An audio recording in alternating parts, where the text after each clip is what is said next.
أعوذ بالله أعوذ بالله من الشيطان الرجيم بسم الله الرحمن الرحيم والصلاة والسلام على سيدنا محمد وعلى آله وصحبه أجمعين والسلام عليكم ورحمة الله وبركاته. Frères et sœurs, assalamu alaikum wa rahmatullahi wa barakatuhu. J'espère que vous allez tous et toutes bien en ce jour de ce mois de Ramadan. Nous sommes dans le calendrier grégorien le 20 juin, le lundi 20 juin, 20h51, Paris. Alors, nous allons, frères et sœurs, à une heure pratiquement du ftour, nous allons commenter une vidéo que vous avez face à vous. Vous pouvez constater donc le nom et prénom du prédicateur, Ousmane Timera, dans une intervention qui s'intitule « À quoi sert le Coran ?» À quoi sert le Coran? Donc c'est une vidéo très courte qui dure 3 minutes et 02 secondes. Nous allons l'écouter intégralement afin d'apporter un petit commentaire, Inch'Allah. Je connais la réponse, mais la question c'est pour vous dire à quoi ça sert le Coran. Ah! Et alors, à quoi ça sert le Coran selon toi? Pour moi, ça sert par exemple dans les prières, Ouais. pour citer et pour parler aussi à Allah. Et aussi pour savoir des choses en histoire, quoi. Aussi, c'est très important de l'apprendre. Après, Et de le comprendre, c'est important? oui. D'accord. Tu as déjà donné un certain nombre d'éléments de réponse, et on pourrait même en rester là, mais je rajouterais qu'au fond, si on se base en tout cas sur ce que le Coran dit qu'il est un livre pour guider. Donc pour guider, donc ça veut dire qu'on a besoin d'éléments de réponse de la part de Dieu pour savoir à peu près, pour répondre à un certain nombre de questions que l'on se pose. Quelles sont ces questions que les êtres humains se posent tout le temps et qui nécessitent la révélation divine? C'est la question du pourquoi on est là? Pourquoi est-ce que j'existe?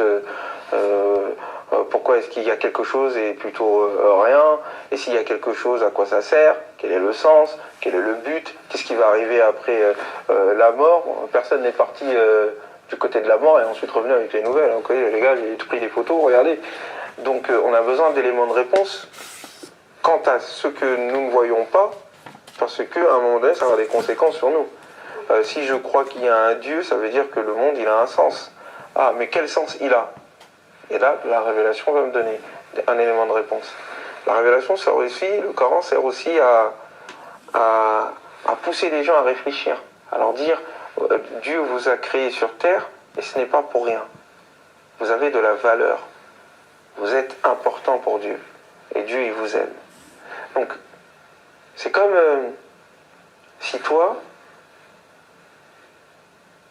tu voudrais envoyer une lettre à ta sœur, à ta mère ou à celle que tu aimeras un jour. Si tu n'as pas déjà une amoureuse d'ailleurs. Eh bien, si tu ne lui dis pas, est-ce qu'elle peut savoir ce que tu ressens? D'accord.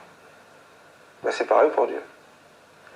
Nous, on peut pas dire Dieu a dit si Dieu lui-même ne dit pas. Donc le Coran sert à savoir ce que Dieu veut. Et ce que Dieu il veut à travers ce que nous lisons dans le Coran, c'est d'être avec lui. Et le Coran nous montre comment être avec lui, en étant nous-mêmes. Tu comprends ce que je veux dire? Voilà. Voilà, donc fin de son intervention. Ce qu'on va faire, c'est qu'on va la réécouter et on va la commenter au fur et à mesure, Inch'Allah. Ah! La question c'est pour vous dire à quoi ça sert le Coran. Ah! Donc la question du jeune enfant, c'est à quoi sert le Coran? Et alors, à quoi ça sert le Coran selon toi? Donc il leur renvoie la question avec un air, me semble-t-il, mais c'est que mon avis, relativement gêné. Il a peur à mon avis, il craint ce qu'il a toujours évité. Pour moi, ça sert. Il craint que l'enfant lui réponde, il lui donne une réponse qu'il a non seulement toujours évitée, mais toujours combattue. Au même titre que ses frères de croyance les prédicateurs du système. Par exemple, les prières, Ouais. pour citer et pour parler aussi à Allah. Et aussi pour savoir des choses Mhm. en histoire, quoi. Mhm. Aussi, c'est très important de l'apprendre. Mhm. Après, Et de le comprendre, c'est important? oui. D'accord. Bah, tu as déjà donné un certain nombre d'éléments de réponse, et on pourrait même en rester là, mais... Voilà. Donc, l'enfant lui donne un certain nombre d'éléments de réponse pour reprendre ses propos, à savoir le Coran sert à prier, le Coran sert à parler à Allah, à savoir des choses en histoire, et il est important de l'apprendre. Voilà ce que lui dit l'enfant. Ce à quoi lui rétorque Ousmane Timéra. Il lui dit, tu lui as donné des éléments de réponse, on pourrait en rester là. On pourrait en rester là. Très important. Bah, tu as déjà donné un certain nombre d'éléments de réponse, et on pourrait même en rester là, mais... On pourrait même en rester là. Donc, le Coran sert à prier, ce qui est vrai, sert pour parler à Allah, on peut dire que, je le dirais autrement, mais c'est exact, sert à connaître des choses sur l'histoire, c'est tout à fait exact, et il est important de l'apprendre. D'accord. Ousmane Timéra valide sa réponse à l'enfant en lui disant on pourrait en rester là. Alors, moi je me demande que font les parents. Que font les parents? Alors bon, je crois savoir qu'il n'y a pas grand monde qui s'intéresse aujourd'hui à la fidélité au texte, mais que font les parents? Le Coran sert avant toute chose à être appliqué. Le Coran a été révélé pour la première des choses pour laquelle a été révélé le Coran, c'est son application. C'est l'application. L'application passe avant son apprentissage. À quoi sert d'apprendre le Coran si on ne le met pas en application? À quoi sert de connaître le Coran en entier si on ne le met pas en application? Ça sert à quoi? La première des raisons de la révélation du Coran, c'est son application. L'application qui passe et par la prière, et par le jeûne, et par la zakat, et par le pèlerinage, et par l'application des lois pénales, commerciales, l'islam politique, etc., etc., etc. Voilà. Mais ça, Ousmane Timéra ne connaît pas. Non seulement il doit dire à l'enfant, on aurait pu en rester là, mais en plus que lorsque lui, il apporte son commentaire, il n'intègre pas cette raison fondamentale et première, qui est l'application. Si on prend le livre de Ibn Kathir, on pourra lire, par exemple, Ibn Mas'ud a dit « Par celui qui tient mon âme entre ses mains, lire dûment le livre suppose en observer les prescriptions, en autorisant ce qui est déclaré licite, en prohibant ce qui juge illicite, en le récitant tel que Dieu l'a révélé, sans le dénaturer, sans l'altérer, sans interpréter de manière tendancieuse ou fallacieuse. » Et Ibn Kathir, ailleurs, lorsqu'il nous fait un tafsir du verset, la sourate 43, le verset jusqu'au 45, de 36 à 45, le fragment concernant le fragment « et vous en serez interrogé », Ibn Kathir nous dit, concernant le mot « et vous en serez interrogé », les paroles d'Allah Azzawajal, Ibn Kathir nous dit « Vous serez interrogé au sujet du Coran, Dieu demandera à l'homme s'il mettait en pratique le Coran et s'il répondait à son appel. » Voilà comment il a fait le tafsir d'Ibn Kathir. Mais ça, vraisemblablement, ça ne semble pas... voilà. Donc c'est pourquoi que je disais au début de la vidéo, il était gêné de la question de l'enfant, parce que, justement, si l'enfant lui aurait dit « il sert à être mis en application », ah ben là, oui, ça va le gêner, parce qu'ils appliquent à rien du Coran comme nous le savons. Je rajouterais qu'au fond, si on se base en tout cas sur ce que le Coran dit que ça veut dire que le monde, il a un sens. N'est pas pour rien. Important pour... C'est comme...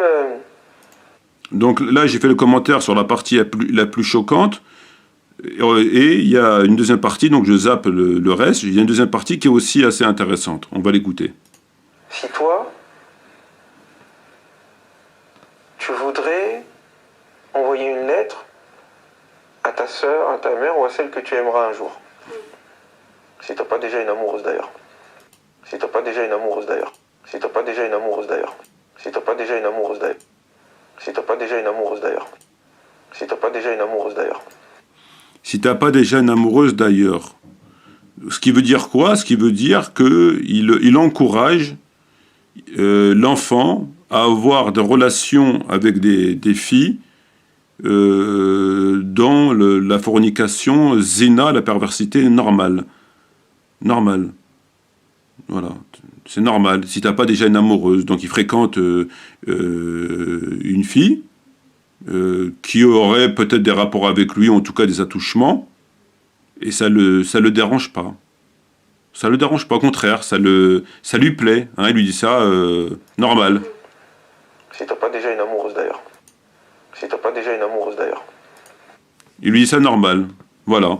Ce qui est évidemment, là encore une fois, contraire à la religion. Il est bien évident qu'on ne peut pas encourager un enfant, comme ils le font les koffars, avoir des petites copines.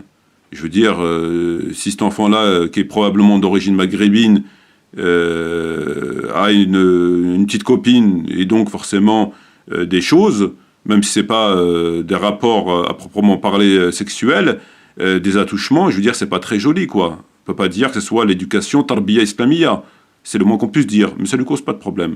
Alors, pour clôturer cette petite vidéo, nous avons deux éléments. Le premier élément que nous avons, c'est que, à la question « à quoi sert le Coran ?», il a égaré l'enfant en occultant la raison première que le Coran a été révélé pour être appliqué. C'est la raison première et fondamentale du Coran, qui passe avant tout.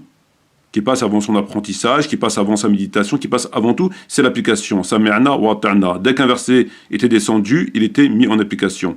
Ça passe sur les questions de prière, d'adoration, de jeûne, de jihad, de tout. Un musulman qui n'a pas dans son cerveau cette vérité, il est plus musulman. C'est un hérétique. Et ce sont eux des hérétiques. On l'a toujours expliqué, là ils en fait une démonstration très parlante, ce sont des hérétiques. Pour eux, pour lui, pour Tariq Ramadan, pour la clique de charlatans, le Coran, il faut surtout pas le mettre en application. Il faut en parler, il faut en polémiquer dessus, il faut faire ce qu'ils font, mais il faut pas l'appliquer. Et là, donc, c'est carrément un aveu, quoi. Ils s'en cachent même pas, quoi. Ils s'en cachent même pas, quoi. Et puis le deuxième point, c'est que normal, hein, une petite copine, normal. Voilà. Sur ce, shukran jazilan wa salam alaikum wa rahmatullahi wa barakatuhu, sahafturkum, et une fois encore, sachez que le jour des comptes, personne ne sera là pour vous soutenir. Donc les beaux parleurs qu'on rencontre et donneurs de leçons qu'on rencontre ici et là, méfiez-vous-en.